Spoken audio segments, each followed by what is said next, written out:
Can you nurse him just for once? The cowboy pleaded, and the obese girl held the baby close. When no one in Copper Hollow would help the angry rancher save his dying baby, the town's most mocked woman stepped forward. This is the story of Nora Bennett and Thomas Hayes. Now let's dive into the story. The sun was already high over Copper Hollow when Thomas Hayes came stumbling down Main Street.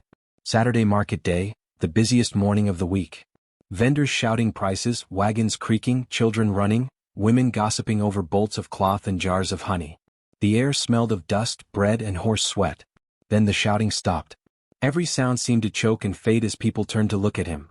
A tall man with a black hat pulled low, clothes still streaked with dirt and ash, boots worn thin from pacing through sleepless nights. In his arms, bundled in a thin blanket, was a baby. Her skin was ghost pale. Her little chest barely moved. He staggered toward the nearest stall, voice hoarse and broken. Please, someone. She won't feed. She's burning up. God, she won't take a drop. No one moved. Old Mrs. Crowley behind the honey stand muttered, That's the Hayes man. A farmer crossed his arms. The one who shouted at the preacher's wife? Another woman hissed, He lost his wife last month. Said no one would help her birth the child. Now look. Thomas's voice cracked. Please? She's just a baby. Someone, anyone, help me. But the crowd held still. Faces hardened. Someone whispered, He's cursed. Thomas stumbled, nearly dropping the infant.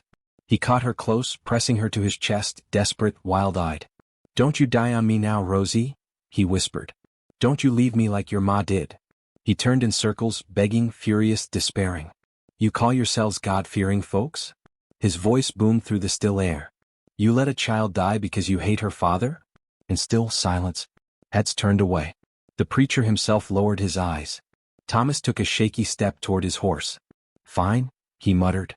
I'll bury her myself then. That's when he heard it. A soft voice, hesitant but steady. I'll help.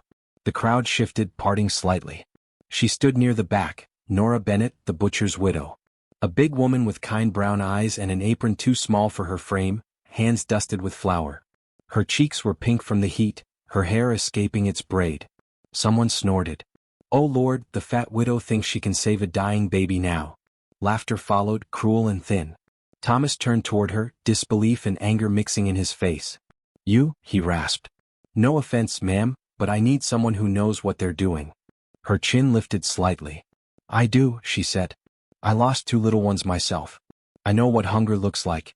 And I know what a baby needs when she's too weak to cry. The crowd fell still again. Even the wind seemed to pause. Thomas blinked hard. She won't feed, he whispered. Ain't eaten since last night. Nora stepped closer, her movements calm, steady. Then let me hold her. He hesitated, clutching the child closer. What if you can't help either? She met his eyes, soft but firm. Then at least she won't die alone. That broke him. His arms trembled as he handed her over. The baby's tiny hand twitched, fingers cold. Nora cradled her against her chest, wrapping the blanket tighter. Poor thing, she murmured. You're too little for this kind of pain. She looked up at Thomas. There's a spot of shade by my wagon. Come. The crowd watched as the widow everyone mocked led the town's most feared man through the market. Him limping beside her like a man broken by his own past. Under the wagon's awning, Nora sat, unfastened her shawl, and began humming softly, a low, trembling tune that drifted like smoke. Minutes passed. Thomas stood outside, gripping the edge of the wagon with both hands, his knuckles white. Then faintly it came. A sound. A wet, gurgling suck, then a small, fragile cry. Thomas froze. He blinked as if he'd heard something holy. Then he bowed his head and let out a shuddering breath, half a sob. Inside, Nora held the baby tight, tears sliding silently down her cheeks. She's hungry, that's all, she whispered. Just hungry. When she stepped out again, the crowd parted once more. Nora's face glowed with sweat and tears.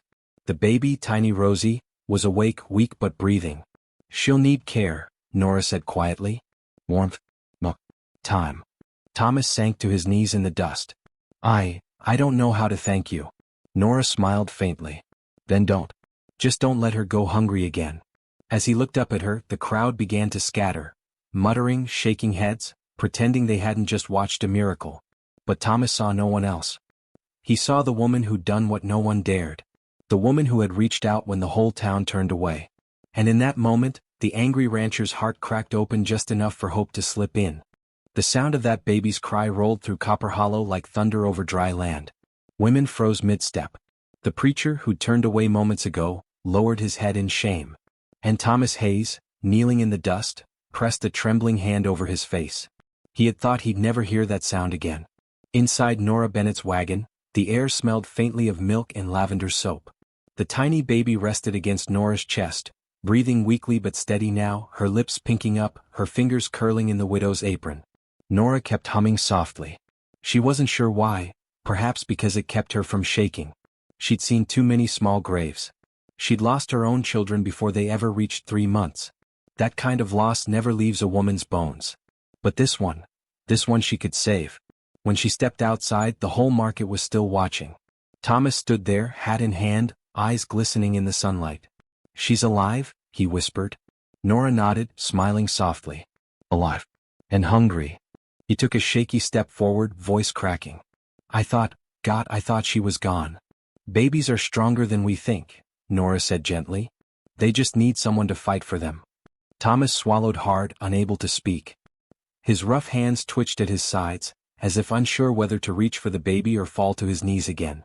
The crowd, uncertain now, began to whisper again. "Miracle that fat widow's got some magic in her. Or maybe it was just luck." Nora ignored them.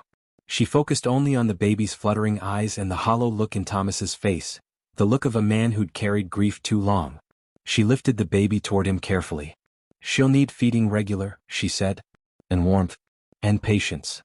He nodded, taking the tiny bundle with both hands, holding her like she was spun from glass. "Rosie," he whispered, brushing his thumb across her cheek. "Her name's Rosie. My Martha named her before she passed." Nora's eyes softened. "Pretty name. She'll grow into it." For a long moment, the two just stood there. Him with his child, her standing beside him as if they'd known each other forever. Then someone called out from the crowd, breaking the silence. "You best thank the widow proper, Hayes. Ain't often folks take pity on the likes of you." Laughter followed. A cruel kind. Thomas's jaw clenched. His face darkened. "You'd best hush your mouth," he growled. Nora touched his arm, her voice low. "Don't. They're not worth it." He looked at her, really looked at her, and the fury in his eyes softened into something weary, something grateful. "Ma'am," he said finally, "I don't deserve your kindness." Nora smiled faintly. "Most of us don't deserve the good we get. Doesn't mean we shouldn't take it." He stared at her, speechless. She adjusted her shawl, glancing at the baby again. "She's weak. You'll need to bring her by tomorrow. I'll make her something to keep her strong." "You do that? After the way I—" "Yes," Nora said simply. "Because she needs it. And because I don't like burying babies." Thomas's throat tightened. "Thank you," he whispered, the words almost foreign to him. She turned to leave, but before stepping into her wagon, she looked back and said quietly, "You can't save what you won't let be loved, Mr. Hayes. Remember that." He stood there long after she'd gone inside, hat in hand, baby in arms, watching as the crowd slowly went back to its noise, its trade, its shallow laughter. But he couldn't hear any of it. All he heard was the echo of that baby's cry and the sound of a woman's voice, steady, sure, kind, cutting through the noise of his shame. For the first time since his wife's death, Thomas Hayes felt something other than anger. He felt hope. That night, he built a small fire behind the barn, holding Rosie close as the wind rustled through the dry grass. He thought about Nora, about her courage, her softness, her strength. And when the baby stirred in her sleep, Thomas whispered into the dark, "I'll take her back tomorrow, Rosie girl." To that woman. The one who didn't turn away. The fire crackled, the stars shone over the quiet hills, and in the stillness of the night, a wounded man began to dream again. The next morning, the wind over Copper Hollow carried the scent of dust and hay. Nora Bennett wiped her hands on her apron and watched the sun rise over the hills, wondering if she'd ever see the rancher and his baby again. People didn't usually return once they got what they needed from her. Not in Copper Hollow. She had been the town's joke for years. The fat widow who still talks to her dead husband. The woman too big for the saddle and too soft for a man's liking. Yet she'd never stopped helping where she could. She just didn't expect kindness back. So when a faint knock came on her door just after sunrise, she froze. Then came a voice, deep but hesitant. "Miss Bennett? You in there?" Nora's heart caught. She opened the door. Thomas Hayes stood there, hat in hand, baby in one arm. His face looked rougher in the daylight, stubbled, lined, eyes shadowed by weeks of grief.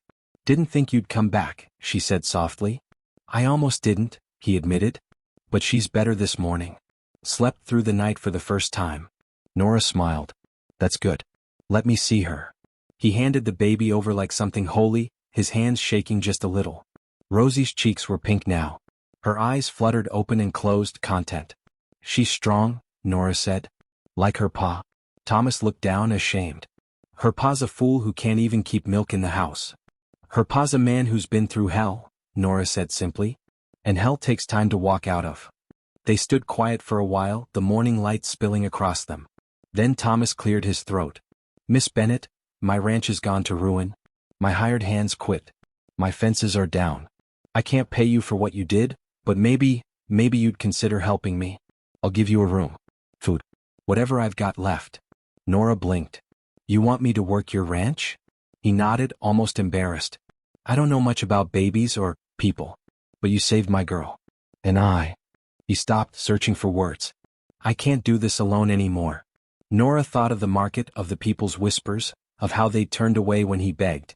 Then she thought of the little baby's heartbeat against her chest and the fire in Thomas's eyes when he'd said please. "I'll help," she said at last. "But you listen to me, Mr. Hayes. You don't shout. You don't scare that child. And you eat your meals same as her. Deal?" For the first time, a flicker of a smile crossed his face. "Deal." 2 weeks later. The Hayes Ranch sat 5 miles outside town, on land that once thrived but now lay dry and overgrown. Fences sagged. The barn roof leaked. The cattle were thin. Nora took one long look and rolled up her sleeves. "Where's your hammer?" she asked. Thomas blinked. "What?" "Your hammer. Nails. Rope. We'll start with the fence." He stared at her a moment, then chuckled under his breath. "You talk like you own the place." "Someone's got to," she said, tying her apron tighter. Days turned into weeks. They worked from dawn till dusk, repairing, feeding, rebuilding. Thomas, once known for his temper, learned silence instead. He watched Nora move about the ranch with calm purpose, humming to the baby in between chores. Her laugh echoed through the empty house, soft and low, filling corners that had once been haunted by grief. One afternoon, while mending the corral fence, Thomas caught himself watching her again. She was kneeling in the dirt, sweat beading her brow, her cheeks flushed, her skirt dusty and torn. But there was a light in her he hadn't seen in years. He dropped his hammer and walked over. "You ever done ranch work before?" She smirked. "You think you're the only one who knows hard labor?" "I was born on a farm, Mr. Hayes. You learn quick when you got mouths to feed and nobody to help." He nodded slowly. "Guess I never thought." "What?" "That a big woman can do more than bake bread and gossip." He flinched. "Didn't mean it like that." Nora gave him a small smile. "I know. But I've heard worse." She stood, brushed off her apron and looked him in the eye. "You don't need to walk on eggshells around me, Thomas. I've been stepped on plenty. Still standing, aren't I?" For the first time he laughed, a real laugh, rough and rusty. "Guess you are." That night, after supper, Nora rocked Rosie by the fire while Thomas sat at the table fixing a broken spur. "She likes you," he said after a while. Nora smiled at the sleeping baby. "Babies like anyone who makes them feel safe." He looked at her over the firelight. "Then I reckon you're the safest person I've ever met." The room went quiet. Nora looked into the flames, her face soft. "You'd be surprised what safety costs a woman like me, Mr. Hayes. Folks don't think much of women who don't fit in." Thomas leaned back, his voice rough. "They don't think much of men with tempers and bad luck either." They shared a small, tired smile. For the first time since his wife's death, Thomas didn't dread the silence. The fire crackled between them, and somewhere in that stillness, something fragile began to mend. The start of trust. The spark of something neither dared name yet. In a house once filled with grief, laughter began to return, slowly, quietly, brought by a woman the town had cast aside, and a man who'd nearly given up on life itself. By midsummer, the Hayes Ranch looked alive again. Green grass stretched where there'd once been weeds. Cattle grazed lazily in repaired pens. The sound of a baby's laughter drifted across the yard like music. And for the first time in months, Thomas Hayes smiled when he came home. Nora Bennett had brought more than help, she'd brought rhythm. Breakfast at sunrise, work through noon, a hymn or two while rocking Rosie at dusk. Evenings by the fire, quiet talk about weather, crops, or memories they never thought they'd share again. But Copper Hollow wasn't kind to peace. The whispers begin.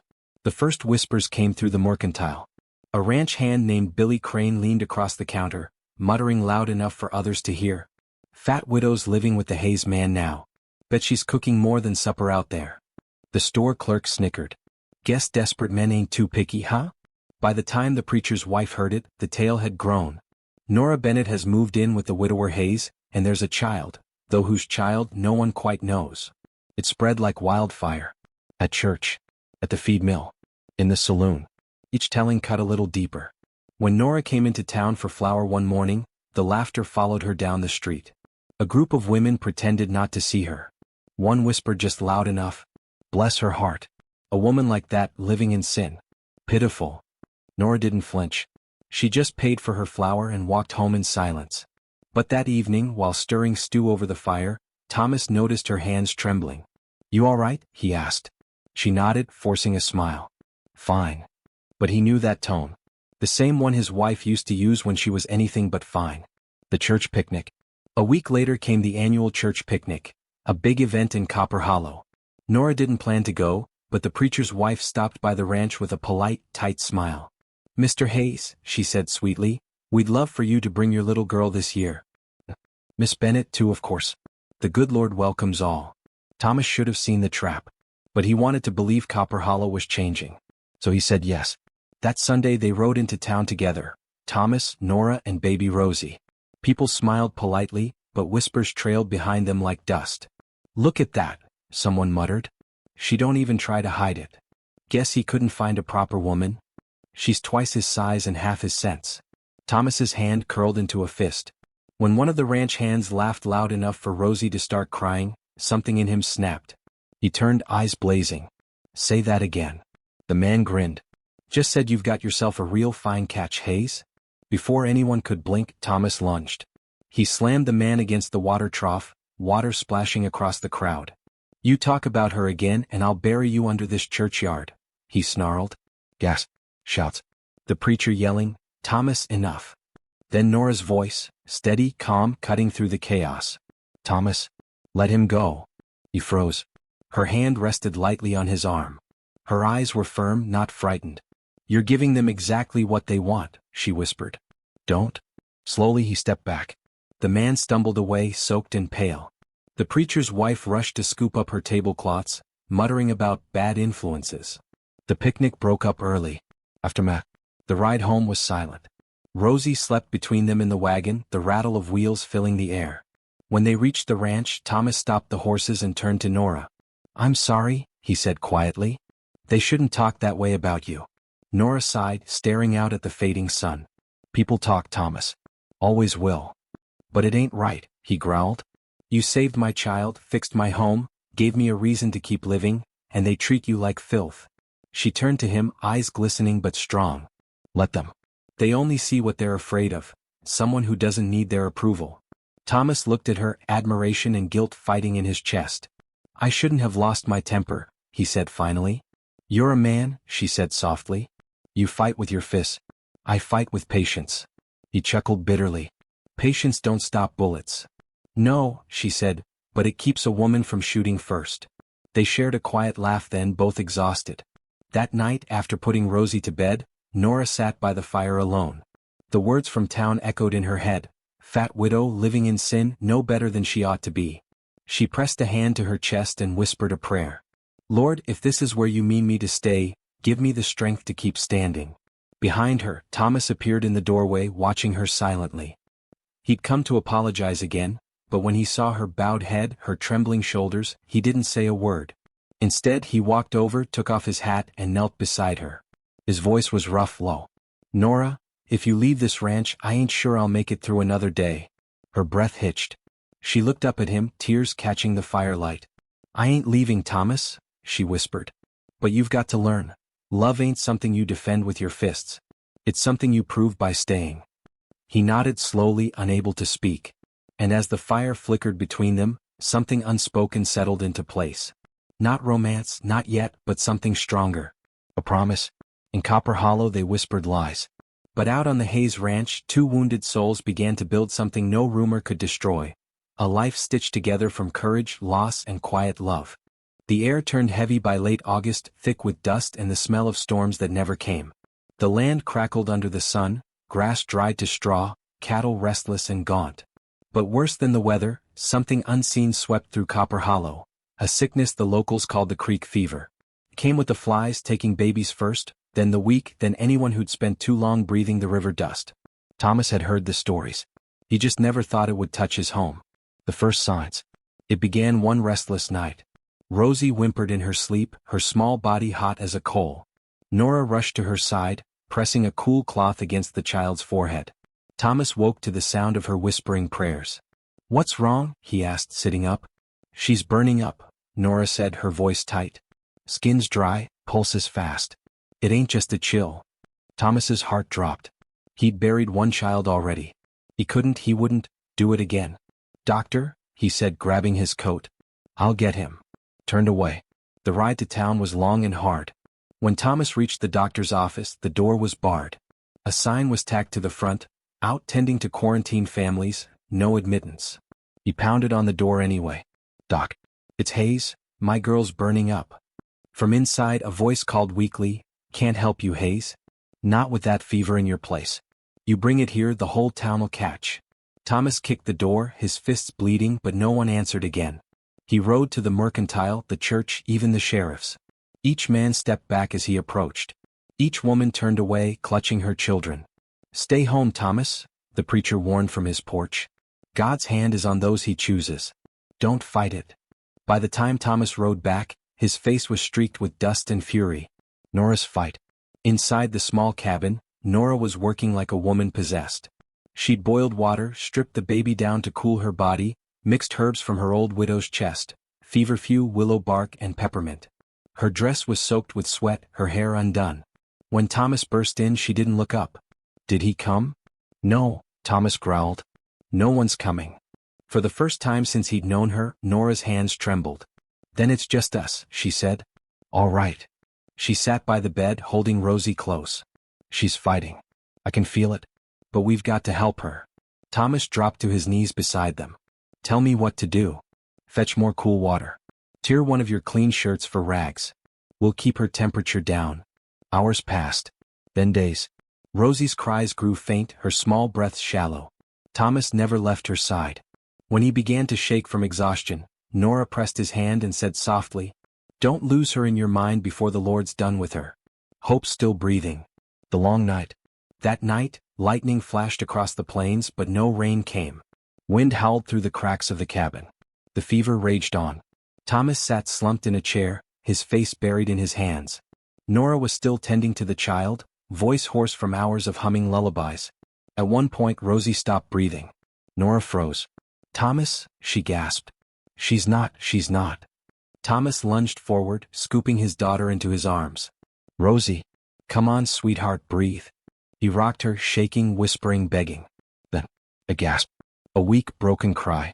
Nora collapsed, sobbing. Thomas buried his face in the baby's blanket, whispering, "Thank you, Lord. Thank you." At dawn. When the sun rose, Rosie's fever had broken.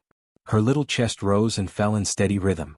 Nora sat slumped against the wall, half asleep, holding the baby against her chest. Thomas crouched beside her, touching her shoulder gently. "You saved her," he said. Nora shook her head. "No, we did. You never left." He hesitated. "If you hadn't come here, Nora?" She looked at him then, her voice low and firm. "Then she'd be gone. And so would you. God don't make mistakes, Thomas. He sent me here for this." Thomas stared at her, something raw and deep stirring in his chest. Not gratitude. Not friendship. Something older, heavier, the kind of feeling that made a man tremble. But before he could speak, Nora said softly, "You'd best get some rest. The ranch still needs mending come morning." He smiled faintly. "Even after this?" She met his gaze. "Especially after this." A change in the wind. That morning, word spread that the Hayes Ranch had been struck by fever, and survived. Folks in town whispered that maybe the widow Bennett had worked some sort of miracle. Others said she was unnatural, that her kind didn't fall ill because they carried it in their blood. But Thomas didn't care what they said anymore. He'd seen her save a child when the town turned its back. He'd seen her pray when he cursed, hold steady when he broke. And as he stood outside watching the dawn stretch across the dry fields, One thought filled his heart. If I ever fall in love again, he murmured, it won't be with a woman the world calls beautiful. It'll be with the one who stood beside me when the world walked away. Inside, Nora hummed softly to the baby, unaware he was watching her through the window.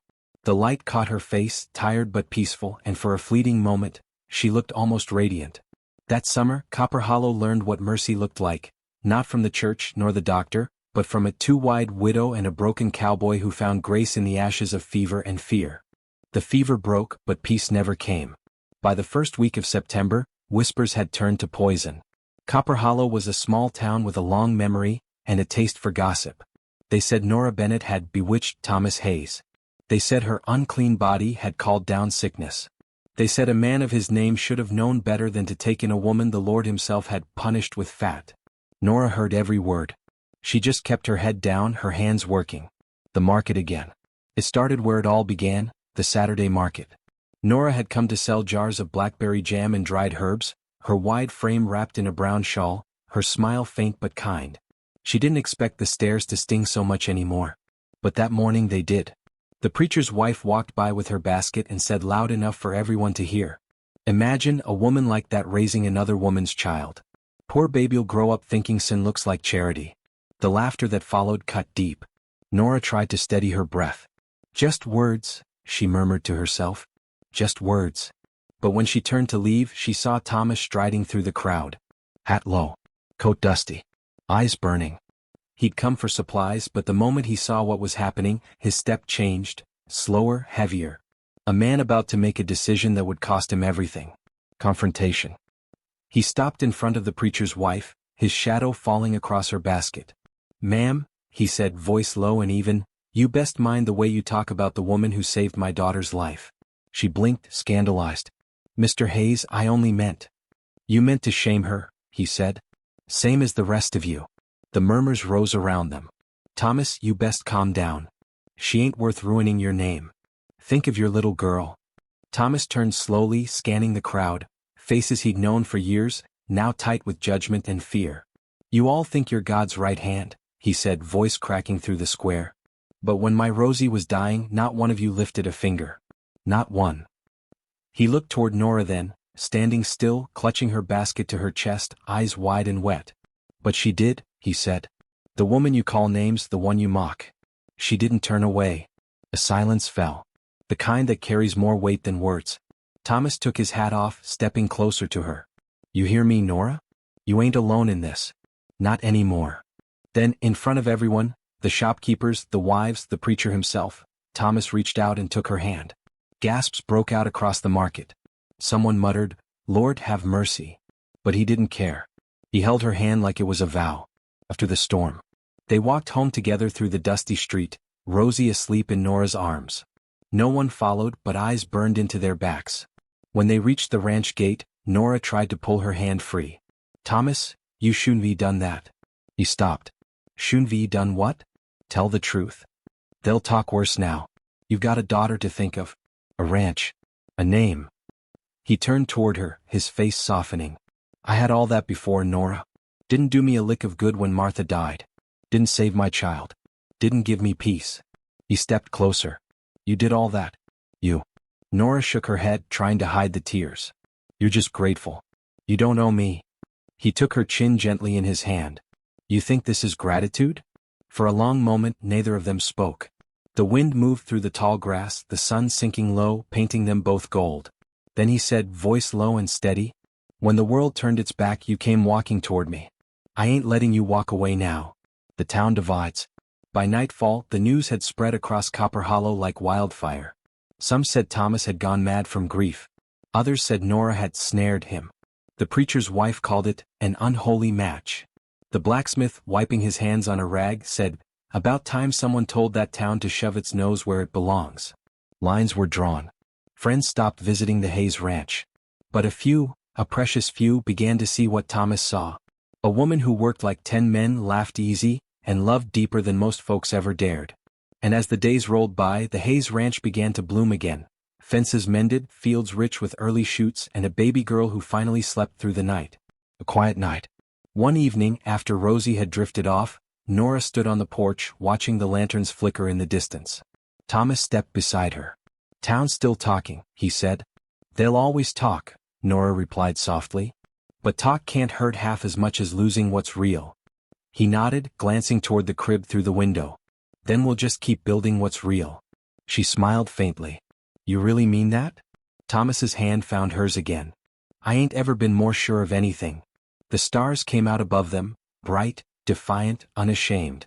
And for the first time in years, the man once known as the angry rancher and the woman once called the fat widow stood together without fear. That night, the wind carried the whispers of Copper Hollow away, and in their place came something new, the sound of quiet faith, the start of a love stronger than shame, born under the same roof where fever once tried to take everything. Autumn came to Copper Hollow like a bomb over burned land. The sky turned silver, the wheat fields golden, and the Hayes Ranch, once dying, now thrived under steady hands and stubborn hearts. But peace, as Nora Bennett had learned, always comes at a price. The threat. One morning, Thomas rode into town to sell his harvest. When he returned, his jaw was set, eyes hard. "What's happened?" Nora asked as he dismounted. He handed her a folded notice. "The town council. They've called a meeting. Say I've been keeping an unfit woman under my roof. Want me to answer for it." Nora's breath caught. "Unfit?" He nodded grimly. "Claim it's improper, that you're corrupting my daughter. Said if I don't send you away, I could lose my land." For a long moment, Nora said nothing. She just held the paper, her hands trembling slightly. "I told you this would happen," she whispered. "They'll never see me as anything but a shame you took in." Thomas's voice was low but firm. "Then we'll make them see. Together." The town hall. The church doubled as the town hall that day. Benches filled with faces Nora knew too well, women who'd laughed at her, men who'd crossed the street when she passed. The preacher stood at the front, hand resting on his Bible. "We are gathered," he began, "to discuss the moral decay that's taken hold at the Hayes Ranch." A murmur ran through the crowd. Nora sat still in the back, her shawl pulled close, every breath an effort. Thomas stood alone before them, hat in hand. The preacher continued, "We all know what's been said. A widow and a man living under the same roof without marriage. A woman of—" He hesitated. "Questionable character and appearance." That was enough. Thomas stepped forward, voice sharp as a whip crack. "You done?" Gasps fluttered through the room. He looked out over the pews. "You people talk about sin like you ain't been rolling in it yourselves. You gossip. You lie. You turn away when your neighbors are dying. But you think she's the problem?" He pointed toward Nora, his voice rising. "She's the reason my daughter's alive. She's the reason my land still grows. She's the reason I ain't buried under a bottle and a grave." The preacher's face tightened. "Mr. Hayes, this is not the place for outbursts." Thomas's eyes burned. "Then maybe it's time someone burst a little truth in here." He turned to the crowd. "When my wife died, I begged for help. Not one of you came. But the woman you mock, the one you call too big, too plain, too strange, she came without being asked. She gave more mercy than this whole town combined." A long silence followed. Then from the back a small voice spoke, timid but clear. "I saw her feed the hungry last winter," said old Mrs. Talbot. "Didn't take a penny." Another voice joined in. "She nursed my boy through fever when I couldn't." And another. "She brought food when my husband broke his leg." Soon the room buzzed, the tide turning, the whispers shifting from scorn to shame. The preacher cleared his throat. This meeting is over." Thomas stepped closer to the pulpit. "No. Not till I say what needs saying." He turned to Nora, his expression softening. "I don't care if the town calls it improper or foolish. I know what's right. And what's right is standing by the one who stood by me." Then in front of them all, he went to one knee, not from pride, not for spectacle, but from gratitude and truth. "Nora Bennett," he said quietly, "you saved my life when I didn't want it saved. You gave my daughter a mother. You gave me a reason to be a better man. If you'll have me, I want you as my wife, not in secret, but in the sight of everyone who ever said you weren't enough." The room went silent. Nora's tears came before her words. "Thomas," she whispered, voice trembling, "you don't care what they'll say?" He smiled softly. "Let 'em talk. I stopped listening the day you walked into my life." The preacher stared, then sighed, laying a hand on his Bible. "Well, if it's marriage you seek, Thomas Hayes, then let's make it right before God and man." The wedding. It was the simplest ceremony Copper Hollow had ever seen, and the most talked about. No music, no lace, no grand feast. Just two people standing before a cross, a baby in a cradle and a town too stunned to breathe. When the preacher spoke the vows, Nora's voice wavered, but Thomas held her hand steady. When he said, "You may kiss your bride," Thomas did, softly, reverently, as if sealing a promise written long before that day. After, word spread fast. Some still whispered. Others smiled quietly. But one truth settled in the bones of that little town. When Thomas Hayes and Nora Bennett stood together, hope itself stood taller. By winter, the ranch became a place of refuge. Hungry children came there for bread. Widows found work. No one left empty-handed. And every evening, when the sun sank low and Rosie laughed in her mother's arms, Thomas would look out over the land and say softly, "The Lord don't make mistakes. He just waits for stubborn hearts to see the blessing standing right in front of them." In Copper Hollow, folks still tell the story of the angry rancher and the fat widow who saved a dying child. They say she healed more than his daughter, she healed the whole town's heart. Because sometimes grace doesn't come dressed in beauty. It comes in the form of a woman no one wanted, until one man had the courage to love her as she was.